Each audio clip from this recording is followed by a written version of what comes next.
जैसा ही लगता है। बिल्कुल सर। सर कुछ आपके पर्सनल लाइफ से रिलेटेड क्वेश्चन है सर। हम जानना चाहेंगे कि आपकी एजुकेशन कैसी रही सर? आपने अपना एजुकेशन कहाँ से किया? देखिए, वो दौर बड़ा वैसा था। हम 5 भाइयों ने पढ़ाई बड़े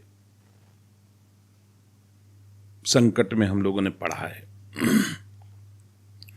ईश्वर की कृपा थी कि सब भाई पढ़ लिख करके परिवार के दायित्वों को संभाला, फिर धीरे धीरे समाज के दायित्वों को संभाला, और धीरे धीरे अब इस स्थिति में हैं कि हम थोड़ा थोड़ा समाज को दिशा देने का भी काम कर पा रहे हैं। बिल्कुल। पहले हम दिशा खुद पाने के लिए चारों तरफ भटक रहे थे, परिस्थितियां प्रतिकूल थीं, अभाव में जीवन जिया, टूटी साइकिल से लकड़ी का पैडल लगा करके स्कूल जाना, और कभी कभी तो दौड़ते हुए पैदल जाना, और 8 किलोमीटर 9 किलोमीटर हम लोग पैदल जा करके स्कूली शिक्षा पाई हम लोगों ने। सब भाइयों ने ऐसे ही अभाव में हवाई चप्पल पहन करके, कभी कभी तो चप्पल भी नहीं रहते थे, तन पे अच्छे कपड़े नहीं, तन ढकने भर का कपड़ा नहीं होता था, तो ऐसे अभाव में जिए हैं।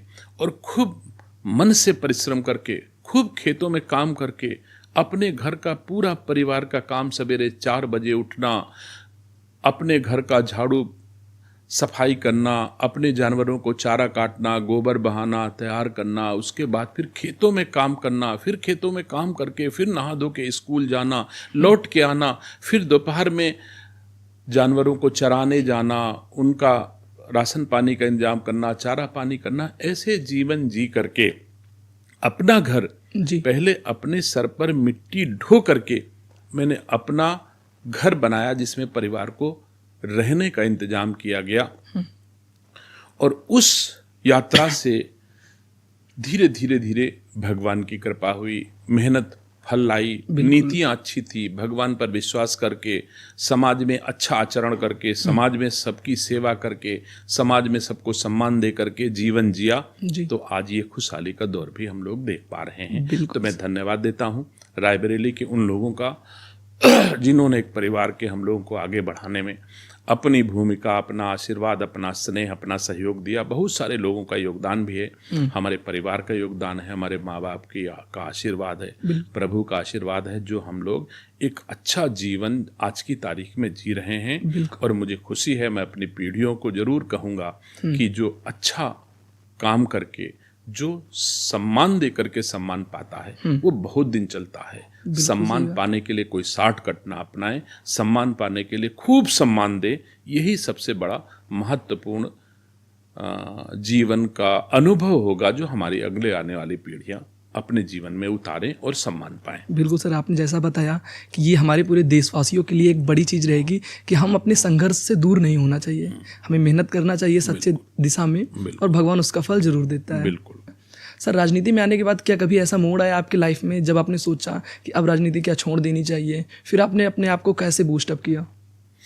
ऐसा तो कभी मन में भाव नहीं आया जी कि राजनीति से उब करके और राजनीति छोड़ने के भाव मन में पैदा हुए हों, ऐसा कभी जीवन में नहीं आया। क्योंकि संघर्ष करते गए, मेहनत करते गए, हारे भी, हानि भी हुई, तकलीफ भी हुई, लेकिन तकलीफ से करके लक्ष्य पाने के लिए फिर उठ खड़े होने का संबल प्रभु देता गया और हम आगे बढ़ते गए।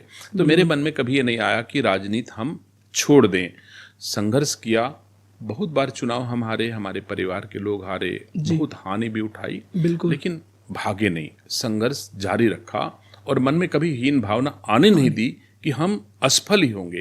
तो इस वजह से आज की तारीख में मैं कह सकता हूँ कि ईश्वर की कृपा से, रायबरेली वासियों के आशीर्वाद से सम्मान पाने की जो इच्छा थी, वो लगभग मन खुश है। भगवान का लाख लाख धन्यवाद देता हूँ, रायबरेली वासियों का लाख लाख धन्यवाद देता हूँ कि इस मंजिल तक हम पहुँचे हैं। मेहनत परिश्रम जीवन में जारी रखेंगे, लेकिन हमको जो दिया है रायबरेली के लोगों ने, मुझे उस पर गर्व सदैव रहेगा। जो भारतीय जनता पार्टी ने दिया है, उस पर हमें सदैव गर्व रहेगा कि हमको यहाँ तक पहुँचाया, ये मुकाम मिला। अब प्रयास रायबरेली के लोगों की सेवा के लिए, देश के लोगों की सेवा के लिए हमारा प्रयास जारी रहेगा। लेकिन मुझे जो सुख देना था, जो सम्मान देना था, वो सबने दिया। इसके लिए मैं सबका बहुत बहुत